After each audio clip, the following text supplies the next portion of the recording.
Hello everyone, आज हम पढ़ने वाले हैं सॉलिड स्टेट का topic that is vibration of crystal with monoatomic basis. तो सबसे पहले हम देखते हैं definition of monoatomic lattice, a linear chain of identical atoms of mass m spaced at a distance a। तो आइए इसे समझते हैं। तो आज जो हम टॉपिक पढ़ने वाले हैं सॉलिड स्टेट का वो है vibration of crystal with monoatomic basis. तो सबसे पहले हम कंसीडर करेंगे, let us consider the elastic vibration of a crystal with one atom in the primitive cell. So we want to find the frequency of an elastic wave in terms of wave vector k, that is denoted by k, and that describe the wave in terms of elastic constant beta। तो हमें क्या निकालनी है, frequency निकालनी है elastic wave की, एक तो वेव वेक्टर k के फॉर्म में एन एन बीटा के फॉर्म में। ठीक है, तो सबसे पहले हम क्या क्या चीज़ें यहाँ पे कंसिडर करेंगे और किस तरह का इसका डायग्राम होगा ये हम ऑलरेडी देख चुके हैं। ठीक है, तो सबसे पहले अगर हम इसका डायग्राम देखते हैं तो वो किस तरह का होगा। According to diagram we want nth atom in a system, हमें चाहिए nth एटम चाहिए। ठीक है, तो यहाँ पे हमने पढ़ाई था कि मोनो एटॉमिक लैटिस जो होता है उसका जो डायग्राम होता है या जो उसका जो स्ट्रक्चर होता है वो कुछ इसी तरह का होता है। ठीक है, they are connected by elastic strings, मतलब ऐसा हम अज्यूम कर रहे हैं कि जो स्ट्रिंग्स है वो इलास्टिक है। ठीक है, तो सबसे पहले हम इसका पोजीशन देख लेते हैं। ये हमारा nth एटम है, तो इसकी जो प्रीवियस एटम होगा वो कौन सा होगा, n-1, और इसका जो आगे वाला एटम होगा वो होगा n+1। ठीक है, now we denote the position by un। जो nth एटम है उसकी जो पोजीशन है वो हम डिनोट कर रहे हैं un से। एन जो n-1 एटम की पोजीशन होगी un-1 एंड n+1 एटम की पोजीशन होगी un+1। These are separated by distance a। ठीक है, वो किस डिस्टेंस से सेपरेट है, ए डिस्टेंस से। ठीक है, सबसे पहले जो हम इक्वेशन यहाँ पे यूज़ करेंगे that is a force equation. क्या होगी वो, F इज m है md² un/dt²। ठीक है, आगे हम देखते हैं कि how we will calculate the frequency of. ठीक है, तो सबसे फर्स्ट जो इक्वेशन यूज़ कर रहे हैं हम वो है that is force equation F is ma। तो अगर हम डिफरेंशियल इक्वेशन की फॉर्म में लिखें तो क्या होगा, md² un/dt²। तो जैसा कि हम जानते हैं कि dx/dt होता है हमारा v। ठीक है, तो अगर हम इसका वापस डिफ्रेंशिएशन करेंगे dx/dt का, तो क्या हो जाएगा dv/dt, that will be is equals to हमारा एक्सेलरेशन। ठीक है, तो a की जगह हम ये d² x/dt² लिख सकते हैं, और x हमारे पास क्या है यहाँ पे, डिस्प्लेसमेंट, जो हम un से डिनोट कर रहे हैं। इतना क्लियर है। ठीक है, next we will calculate the resultant displacement. तो अगर हम डिस्प्लेसमेंट निकालते हैं तो क्या करना होता है हमें, जो मतलब इनिशियल और फाइनल पोजीशन को हम माइनस करते हैं तो हमारा डिस्प्लेसमेंट आ जाता है। तो यहाँ पे जो रिजल्टेंट डिस्प्लेसमेंट हम देखें तो क्या होगा, un+1 minus un minus un-1। ठीक है, यहाँ पे ये इक्वेशन हमने लिखी है। Now force is equals to beta, तो beta into displacement, beta into resultant displacement करेंगे तो हमारा फोर्स आ जाएगा। तो similarly force is equals to beta, beta यहाँ पे क्या है, जो हमने पढ़ा था इलास्टिक कांस्टेंट। ठीक है, तो un+1 minus un minus beta minus bracket में un-1। यहाँ तक क्लियर है। ठीक है, अब हम जो इस इक्वेशन को, इसको हम दे देते हैं इक्वेशन नंबर फर्स्ट। तो इक्वेशन नंबर फर्स्ट, अगर हम इन दोनों इक्वेशन को कंपेयर करें तो ये भी फोर्स है और ये भी फोर्स है, तो हमारा यहाँ पे क्या हो जाएगा, d² un/dt² will be is equals to beta un+1 minus un minus beta un-1। ठीक है, अब हम इस इक्वेशन को थोड़ा सिंप्लीफाई कर लेते हैं, तब हम देखेंगे कि हमारी क्या इक्वेशन आती है। ठीक है, तो अगर हम इसको सिंप्लीफाई कर लें तो बीटा, नाउ ब्रैकेट ओपन करेंगे तो un+1 माइनस un। सिमिलरली अगर बीटा कॉमन लेते हैं तो यहाँ पे हो जाएगा minus un and then plus un-1। Similarly इसको अगर हम और सिंप्लीफाई करते हैं तो क्या हो जाएगा, -2un plus un+1 plus un-1।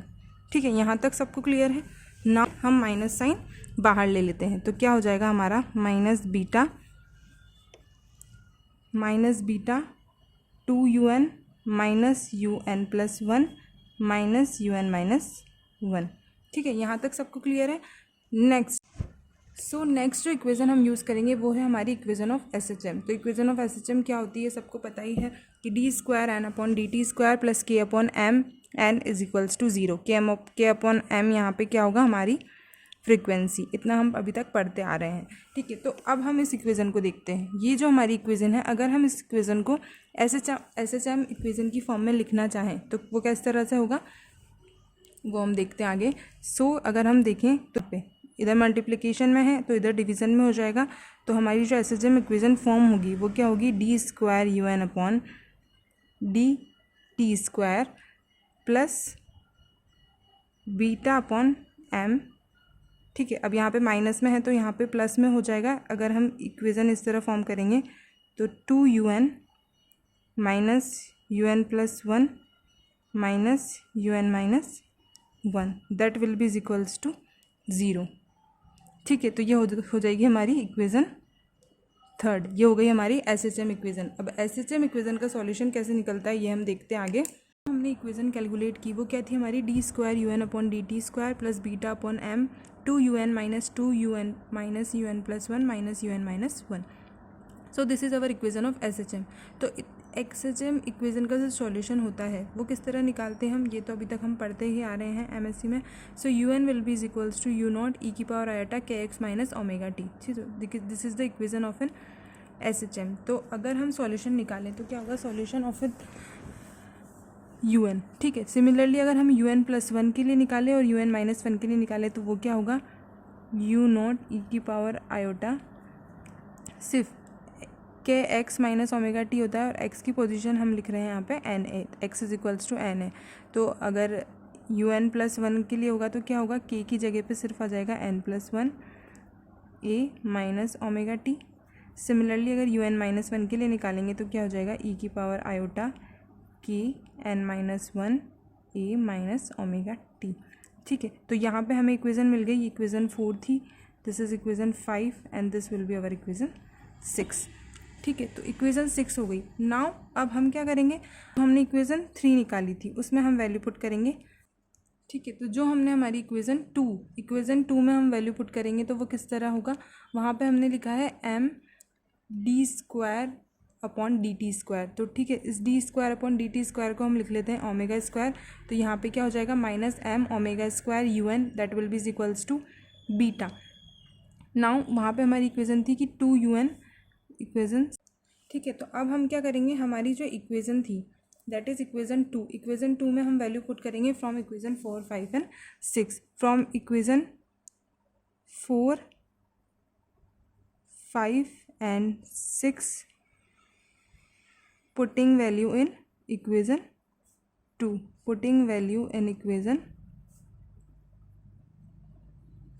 ठीक है। तो इक्वेज़न 2 में हम वैल्यू रखेंगे। तो इक्वेज़न 2 में हमारे पास क्या था, इस तरह की इक्वेज़न थी d² अपॉन dt²। तो ये जो d² अपॉन dt² है इसकी जगह हम क्या लिख देंगे, ओमेगा², ठीक है। यहाँ पे हम लिख देंगे ओमेगा²। तो अगर ये जो है इसको अगर मैं इधर ले जाती हूँ इक्वल्स टू के इधर, तो क्या हो जाएगा, माइनस में हो जाएगा और m इधर मल्टीप्लिकेशन में चल जाएगा। तो इसी तरह से हम यहाँ पे लिखेंगे कि m minus m omega UN that will be is equals to beta. Now UN+1 की वैल्यू रखेंगे from equation 5 and then UN-1 की वैल्यू रखेंगे from equation 6 and then minus 2 UN। तो UN की वैल्यू हमें पता ही है, u0 is equals to e⁻i k n minus omega T, ठीक है। यहाँ तक सबको क्लियर है। नाउ अब इस इक्वेज़न को अगर हम सिंप्लीफाई करते हैं तो क्या बनेगा, m omega u0 e⁻i k n minus omega T that will be is equals to beta. अब जो ये वैल्यू है ये हमने क्या करा, इसमें से कॉमन ले लिया, ठीक है। तो जब हम beta u0 e⁻i k n a minus omega T common लेंगे, यहाँ से अगर हम इसको सिंप्लीफाई करते हैं तो क्या हो जाएगा, k n a plus k a, ठीक है। तो जब k n a कॉमन लेंगे तो क्या बचेगा, e⁻i k a, ये वाली टर्म बचेगी। Similarly plus e⁻−i k a minus 2, ठीक है। तो जब ये बचेगा इसको हम फर्दर सिंप्लीफाई करते हैं तो क्या होगा, माइनस ओमेगा², ये जो बीटा m है यहाँ पर चला गया है तो क्या हो जाएगा, यहाँ पर बीटा अपॉन m हो जाएगा। नाउ अभी तक हम पढ़ते जा रहे हैं कि e⁻i k a को हम किस तरह से लिख सकते हैं, cos k a plus iota sine K A. Similarly अगर हम e की पावर माइनस आयोटा के को लिखेंगे तो कैसे लिखेंगे, plus cos K A minus iota sine K A. ठीक है, तो इससे ये वाली टर्म कैंसिल हो जाएगी। अब हमारे पास क्या बचेगा, minus omega square that will be is equals to beta upon M, minus omega square that will be is equals to beta upon M 2 cos K A minus 2। इसको अगर हम और सिंप्लीफाई करें तो क्या हो जाएगा, बीटा अपॉन एम, 2 कॉमन लेंगे तो क्या हो जाएगा, 2 beta upon M cos K A minus 1। ठीक है, तो कॉस के ए माइनस 1 को हम किस तरह से लिख सकते हैं, बट यहाँ पे हमारे पास एक और चीज़ थी माइनस, ये वाला जो माइनस साइन है। ठीक है, तो अगर हम इस माइनस साइन को भी सिंप्लीफाई करें तो क्या हो जाएगा, omega square 2 beta upon M that will be 1 minus cos K A. ठीक है, सो 1 माइनस कॉस ए के ए को अगर हम और सिंप्लीफाई करें तो क्या हो जाएगा, 1 माइनस कॉस के ए। तो 1 माइनस कॉस के ए की जगह हम डायरेक्टली लिख सकते हैं 2 sine square K A bye 2। मतलब क्या होता है, 2 sine square theta by 2 that will be is equals to 1 minus cos theta. ठीक है, तो अगर हम इसको और सिंप्लीफाई करें तो अब हमारे पास क्या आ गया, omega square will be is equals to 4 beta upon M, 4 beta upon M sine square K A upon 2। ठीक है, तो अगर हम ओमेगा की वैल्यू निकालें तो ओमेगा की वैल्यू क्या आ जाएगी हमारे पास, 2 root beta upon M, 2 root beta upon M mod of sine K A bye 2, के ए बाई 2 का सिर्फ मॉड। ठीक है,